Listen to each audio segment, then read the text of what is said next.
Okay, I got to move on to this because a horrifying and deadly new trend sweeping the country called the knockout game. Have you seen this video?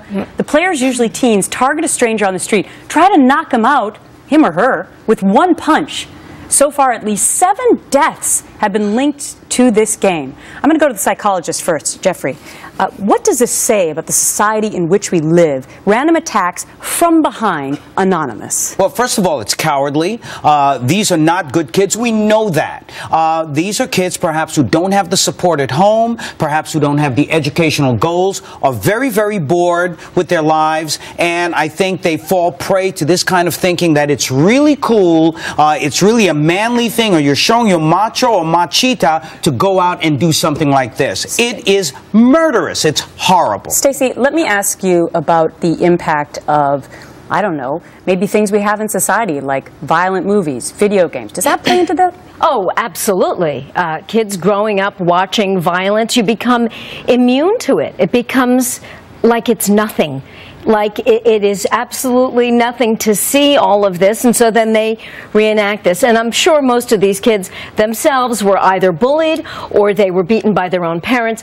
But the fact of the matter is they're targeting innocent people. If they want to do this, you know, go knock each other out or go take it to a boxing gym and get professional with it. But there are 2 parts to this. Yes, you know, it is a situation of where they are more prone to this because of the video games, but we have good kids who watch videos, who see violent things and don't act out like this. This reminds me of that story about 6 months ago where those young kids allegedly killed the baseball player down south just because they were bored. Well, and I see this and I think, what does this say about our society? Well, I mean, but getting back to like what you were saying about video games, Grand Theft Auto, for example, is an example of this glorified, horrible way of children playing this video game. And I'd like to bet that most parents who are buying this game for their kids or they have it in their home don't even know how horrible it is. And if they did, I think they would take it away. Well, let me say this. My kids have it. My kids are not out there punching anyone because they're not they're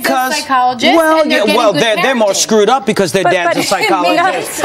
But they're not at risk. They're not at risk because they're getting what they need from their parents. But this is what I love about the panels, is that we can have a difference of opinion and both opinions happen to be good ones.